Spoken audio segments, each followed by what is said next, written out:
The morning was unnervingly quiet, even for Harlan Dust Crowe's isolated ranch on the edge of Mason County. The sun hadn't fully broken the line of hills when he stepped out of his weathered farmhouse, coffee steaming in one hand, and saw something that didn't belong. Tied to the old wooden gate that hadn't been used in years stood a horse, not one of his.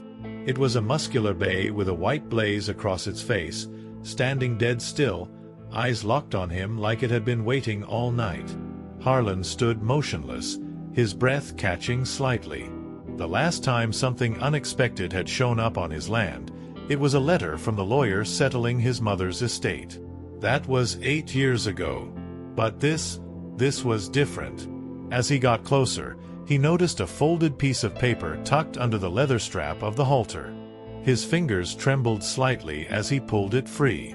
The handwriting was quick and crooked, but the signature chilled him to his core. Harlan, he's safe with you now. I had no other choice. Forgive me. M. His mouth went dry. M. There was only one person in the world that letter could be from, Magda Vexley. A ghost from 30 years ago, the woman who vanished from his life with no explanation, no goodbye. She was fire and storm in her youth, too wild for the small town and too broken to stay still. He had searched for her, once, until the silence swallowed his hope whole. The horse watched him closely as he read the note again, as if it could feel the weight of the past crashing down. There was something off about this animal. Not just its stillness, but the intelligence in its stare. Harlan reached out, running his hand down its neck. A jagged scar lay just behind its ear. He froze. That scar. He'd seen it before. Long ago. In a dream? No. In a photo. A photo Magda had once shown him. But that couldn't be. Could it? With the note clenched tight in his hand, Harlan turned and walked into the barn, the horse following him like a shadow.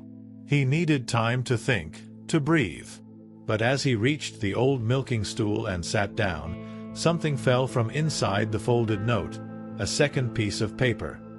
He unfolded it slowly, eyes narrowing. A birth certificate. Name: Ezra Flint Crowe. Date of birth: November 12, 1997. Father: Harlan D. Crowe.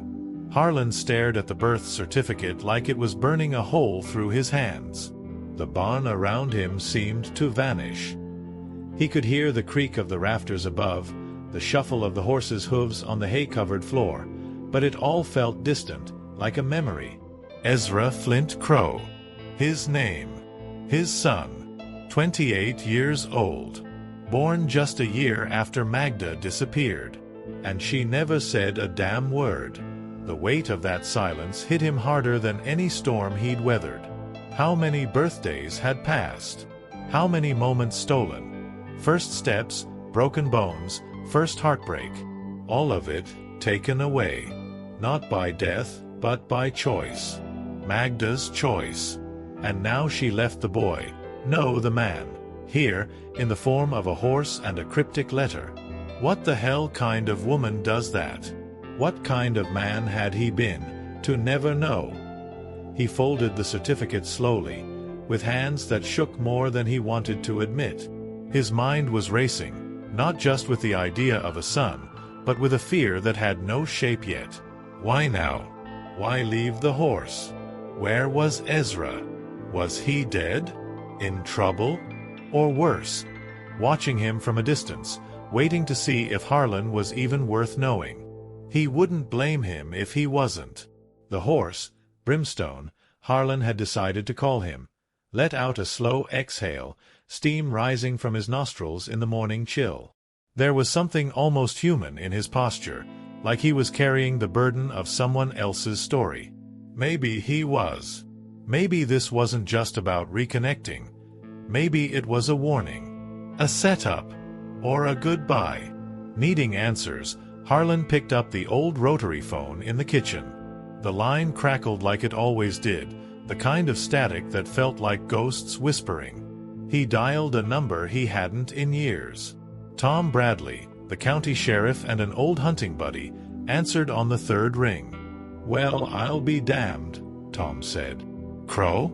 You still breathing out there?" Harlan's voice was low. "I need a favor." "Quiet one. Someone dropped a horse on my land. Left a note. And I think it's tied to Magda Vexley." Silence on the line. Then Tom's voice, suddenly serious. "I haven't heard that name in a long time, Dust. But I'll come by. An hour."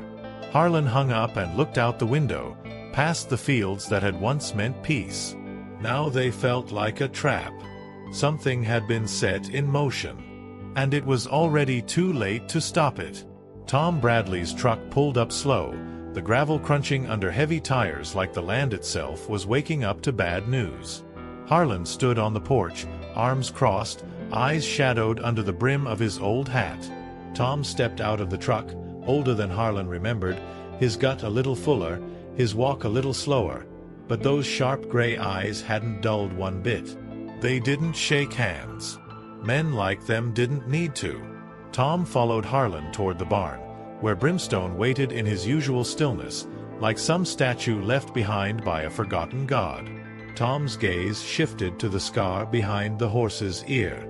"That's no accident," he muttered. "That's a knife wound. Old one." Harlan handed him the note and the birth certificate without a word. Tom read both in silence, his jaw tightening as he did. "Magda Vexley," he said finally, almost like he was saying the name of a ghost. "Last I heard, she was living off-grid somewhere near Arkansas. Went by a different name. Got herself into some legal trouble years back. Drugs, maybe. Or something worse." Harlan's face remained stone. But inside, every part of him clenched. He didn't know what he had expected, but that wasn't it. Tom handed the papers back. "You believe this Ezra's your son?" Harlan nodded slowly. "I believe she believed it. And if he's real, I've got questions. Like why she never told me. And why now? Why this horse?" Tom studied Brimstone again. "Animals don't carry stories, Dust. People do. But sometimes animals, they remember things. This one looks like it's seen war." That struck Harlan deeper than he expected. He looked at Brimstone, at the old scar, the solemn eyes, the silent presence. This horse had history. Maybe Ezra's. Maybe Magda's. Or maybe even his own. "Can you find him?" Harlan asked. "Ezra?" Tom sighed. "I can try. But if he doesn't want to be found, it won't be easy. A man raised in shadows tends to stay there." Before leaving, Tom pulled something from his coat, a small, weathered envelope. "Found this in our cold case files a few years back. It was addressed to you. Never mailed. We didn't know what to make of it. Might mean nothing. Might mean everything." Harlan opened it as Tom drove away. Inside was a photo. A boy, maybe 10 years old, standing next to Brimstone. Behind him, barely visible, Magda. The photo weighed heavy in Harlan's pocket as he drove his rusted-out Ford into town. Mason County hadn't changed much in the last 30 years. Same faded storefronts, same sagging power lines, same people who whispered more than they spoke. But now, every inch of it felt unfamiliar. Foreign. Like he was a stranger in his own skin. He pulled up in front of Duskworth's trading post, a place where half the town's secrets had passed through one dusty glass counter or another. Martha May Duskworth had been running the place since before Harlan left high school, and she hadn't aged kindly. Her hair was a gray beehive of defiance, her glasses thick enough to magnify lies, and her mouth was sharper than barbed wire. But if someone had seen Magda or Ezra, it would have been her. The bell over the door jingled as he stepped inside. The place smelled like mothballs and old regret. Martha looked up from a crossword puzzle and squinted at him. "Well, if it ain't Dust Crowe. Thought you'd finally died out there with your cows and your bad attitude." Harlan didn't smile. "You ever see this boy?" he asked, placing the photo gently on the counter. Martha's smirk vanished. She pulled the photo closer, adjusting her glasses. That's not recent. That horse. I've seen it before. A few years back. A young man came in, tall, quiet. Same eyes as you, Dust. Same mouth too, like he was always holding back what he really wanted to say." Harlan leaned in. "Did he say his name?" Martha hesitated. "He just called himself Flint. Flint. The middle name. It wasn't a coincidence." "Did he mention Magda?" he asked. Martha glanced around the store, lowering her voice. "Not by name. But he asked if anyone remembered a woman who lived up near Dead Elk Ridge. Said she disappeared when he was little. Said he thought someone might have hurt her." Harlan felt a chill crawl up his spine. "Did he leave anything?" Martha reached under the counter and pulled out a folded scrap of paper. "He gave me this. Asked me to hold it in case someone came looking." Harlan unfolded it slowly. Inside was a rough, hand-drawn map, leading into the woods north of town. One word was written in shaky letters at the bottom: "Answers." Harlan looked up. Martha was staring at him differently now, like she knew this wasn't just a missing persons case. This was a reckoning. The trees thickened the further Harlan drove north, past the last paved road, where gravel turned to dirt and signs of life faded into the heavy stillness of Dead Elk Ridge. The map Ezra had left was crude but clear, a trail marked in black ink winding through forest that hadn't seen foot traffic in years. He parked the truck under a canopy of dying pines and took a long breath before stepping out. The cold here felt different, not just weather, but warning. Brimstone followed without hesitation. Harlan hadn't planned on bringing the horse, but the animal had refused to stay behind, pacing restlessly until he opened the trailer gate. Maybe the horse remembered this place. Maybe it remembered him. With each step into the woods, the world behind them seemed to vanish. The map led them along a narrow path covered in moss and forgotten bones. Deer, maybe, or not. After nearly an hour of walking, Harlan reached a rusted-out fence, half buried in brush. A faded "No Trespassing" sign dangled from one of the posts, swinging slightly in the wind like a warning left too late. Just beyond it, barely visible through the trees, was a small shack.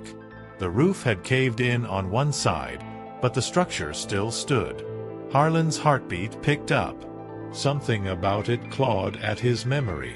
Inside, dust coated everything. An old cot, broken shelves, a stove rusted through. But it wasn't the decay that got him, it was the smell. Something metallic. Old blood. Fear. On the back wall, someone had scratched names into the wood. Dozens of them. Some crossed out. One name, near the bottom, stopped him cold: Magda V. Next to it, in newer markings, was Ezra Flint. Alive. Searching. And beneath that, another line carved deeper than the rest. He has to know. Before it's too late. Harlan's breath caught. It was all true. Ezra had been here. Magda too. This place, it was theirs. A hiding place? A prison? He didn't know. But something had happened here. Something that smelled like betrayal and unfinished truths. Just as he turned to leave, Brimstone let out a low, sharp sound. A warning. Behind the shack, a twig snapped. Harlan froze. He wasn't alone. Harlan turned slowly, his heartbeat thudding like war drums inside his chest. The forest behind the shack had gone quiet. Too quiet. No birdsong. No wind. Just the creak of old wood and the echo of that one snapped twig. Brimstone pawed the ground, nostrils flared, muscles tense. Whatever was out there, the horse sensed it first. From the trees, a shadow emerged. Tall. Still. Watching. The man wore a tattered flannel jacket and boots caked in dried mud. His face was partially obscured by the hood, but Harlan saw enough. The set of the jaw, the way he carried himself. There was no mistaking it. Ezra Flint Crowe stood just 10 feet away, looking at his father for the first time, like someone trying to match a face to a memory they never had. Harlan didn't speak at first. Neither did Ezra. The silence between them felt heavier than the air, like it had its own gravity. Finally, Ezra stepped forward. His eyes, identical to Harlan's, were full of fire, confusion, and something that looked like pain wrapped in steel. "You came," Ezra said, his voice low and rough, like he hadn't used it in days. "Didn't think you would." "I didn't know I was supposed to," Harlan answered, honest and raw. He took a small step closer, cautious, as if approaching a wounded animal. "I didn't even know you existed. Not until now." Ezra scoffed, shaking his head. "She was right," he muttered. "You'd say that." Harlan's brow furrowed. "Magda told you I abandoned you?" "She told me enough," Ezra replied. "Told me you chose this place over us. Over her. Over me. She said you never wanted to be found." His voice cracked slightly on that last word, and for a split second, Harlan saw the boy beneath the man. Lost, unsure, still aching for answers. "I never knew," Harlan said again, more firmly this time. "She left, Ezra. Disappeared. No goodbye. No letter. I thought she was dead." Ezra's jaw clenched. "Yeah, well, sometimes she acted like she was." He looked away, as if the weight of it all was pressing too hard on his chest. Then, "She's sick, Harlan. Real sick. That's why I left Brimstone with you. I didn't know who else to trust." The words cut deep. "She's sick." And Ezra had come looking for more than just a connection. He'd come looking for help. They sat around a small fire just outside the shack, the orange glow flickering against the bark of dead trees and the silent shadows between them. Neither man spoke for a while. Harlan fed the flames with dry sticks, watching sparks drift into the dark like ghosts trying to find their way home. Ezra kept his eyes on the fire, arms crossed tight, as if holding something in, or keeping something out. "You know," Ezra finally said, his voice flat, "I used to imagine what kind of man you were. Sometimes I thought you were some war hero who had to leave for something noble. Other times, I thought you were just a coward." The words hung there like smoke. Harlan didn't flinch. He didn't argue. "You probably thought right," he said simply. "I was a lot of things. But I never meant to be a ghost." Ezra looked at him, eyes narrowed. "So what now? You find out you've got a son, and you just, what? Try to make up for lost time?" Harlan shook his head slowly. "I don't expect anything from you. I didn't come here to fix the past. I came because someone left me a horse with a scar and a piece of paper with my name on it. And now I've got a son standing in front of me who looks like he's been through hell." Ezra leaned forward, elbows on his knees. "I was in the Marines. 2 tours. Didn't come back the same. Magda, she tried. She really did. But she started slipping. Bad paranoia. Memory loss. Sometimes she didn't even know who I was." His voice cracked again, but he didn't stop. "The doctors say it's early onset dementia. Could be genetic. Could be trauma. Either way, it's getting worse." Harlan swallowed hard. "And she never told you about me?" Ezra shook his head. "Not until a few months ago. Then she started talking in fragments. Dust, the barn, the riverbank. Stuff that made no sense. But she kept saying one thing over and over. 'He has to know.' I thought she meant me. But now I think she meant you." The fire popped, sending a spark up into the black sky.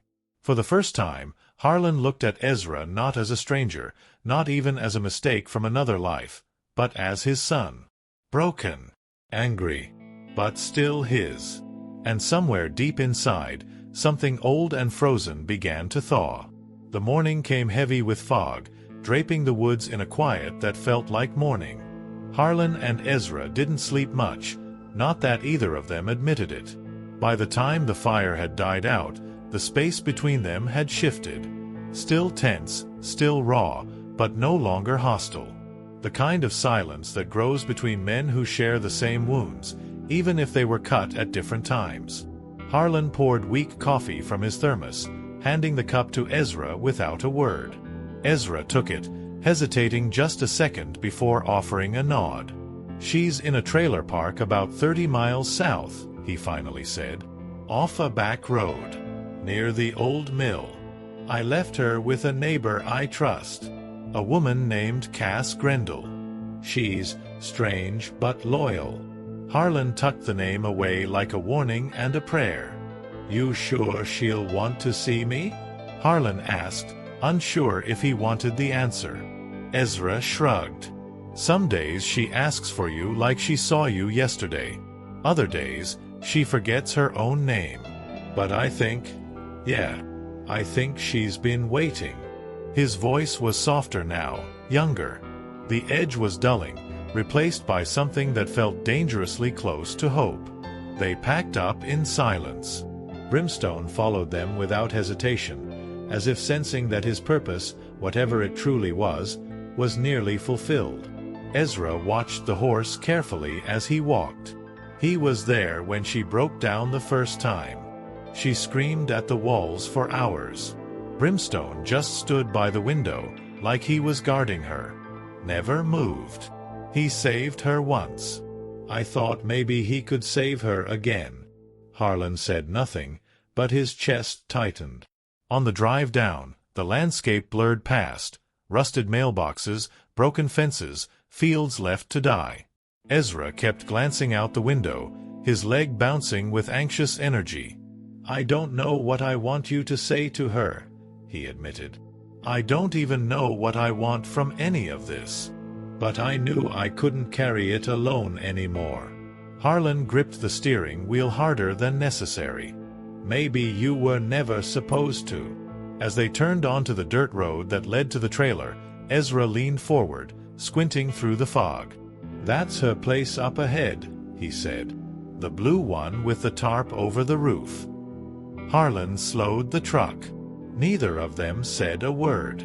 Because standing outside, barefoot on the porch, as if she had known they were coming all along, was Magda. Magda stood barefoot on the porch, her frame thinner than Harlan remembered, like the years had carved her down to bone and memory. Her once fiery hair was now streaked with gray, pulled back carelessly. She squinted at the truck as they parked, a hand shielding her eyes from the low morning sun. For a moment, Harlan couldn't move. Neither could Ezra. Time, grief, and 30 years of silence all converged in that one frozen second. Ezra stepped out first. "It's me," he said gently. "I brought him." Magda blinked slowly, her hand falling to her side. "Ezra." Her voice cracked like dry leaves. "You brought?" She turned her gaze toward Harlan, and something behind her tired eyes flickered. Not full recognition, not yet, but something close. "Dust," she whispered. "You came back from the barn." Harlan's chest tightened.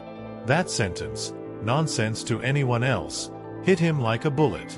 She was stuck somewhere between years, between memories. "Yeah," he said softly. "I came back." He climbed the porch steps slowly, watching her closely. She looked fragile, but not empty. There was still something inside her fighting to stay. Inside the trailer, the air smelled like stale cigarettes, lavender soap, and something medical. Cass Grendel offered a quick nod to Ezra and left without a word. The silence between the three of them felt too big for the space, so Ezra broke it. "Tell him, Mom," he said, barely hiding the tremble in his voice. "Tell him why?" Magda looked confused for a moment, then sat down on the worn-out couch, pulling a blanket over her lap like armor. "I didn't know how to raise a baby alone," she started. "Didn't know how to tell you. I thought if I kept him safe, if I kept him away from the man you used to be, maybe he'd turn out better." She looked up, tears forming. "But I was wrong, Harlan. He needed you. I needed you. And by the time I realized that, it was too late." Harlan sat across from her, elbows on his knees, hands clasped tight. "I wasn't perfect. God knows I wasn't ready either. But you ran. You took my blood and gave him my silence." Magda nodded slowly. "And I've paid for it every day since." She reached into a small box on the table and pulled out an old photo, the three of them, digitally altered from two separate pictures. A life that never was. Ezra stood near the door, his fists clenched, eyes wet. "So what now?" Magda looked at them both. "I just want peace, before I forget everything." The following days moved slowly, like the world itself was giving them space to breathe. Magda had more lucid moments than they expected. She and Ezra spent long hours talking on the porch, sometimes in whispers, sometimes in silence. Harlan never interrupted. He'd watch from the barn, mending fence wire or brushing down Brimstone, who had taken to standing just outside the trailer, as if guarding what was left of their fragile family. One afternoon, Magda called for Harlan. Her voice was weak, but her eyes were sharp, more present than they'd been in days. "Come sit," she said, patting the porch swing beside her. He did. For a moment, neither spoke. The wind rustled the trees, and Brimstone let out a slow exhale nearby. Then she reached out and touched Harlan's weathered hand. "You were always better than you believed," she whispered. "I just never gave you the chance to prove it." Harlan's throat tightened. "You broke me, Magda. You broke all of us." She nodded. "I know. But maybe we get to end better than we started." Tears welled in her eyes, and for the first time in decades, Harlan let his fall too. There were no perfect words. No clean apologies. Just two people who had once loved each other trying to find a way to say goodbye. Ezra watched from the yard, arms crossed, heart heavy. He'd spent his whole life carrying weight that wasn't his to bear. Now, for the first time, he wasn't carrying it alone. Later that night, he found Harlan in the barn. "She wants to go back to the ridge," Ezra said. "One last time. She says she feels safest there." Harlan nodded. "Then we'll take her." They brought her to the ridge the next morning. Wrapped in blankets, resting against Brimstone's strong back, Magda watched the trees blur past as they led her down the trail, the same one Ezra had marked on that old hand-drawn map. She didn't say much, just closed her eyes and smiled. When they reached the clearing by the ruined shack, she opened her eyes and whispered, "This was home, for a little while." She passed in her sleep that night, with Ezra at her side and Harlan sitting just beyond the firelight. There was no dramatic goodbye, no final confession. Just peace. Real peace.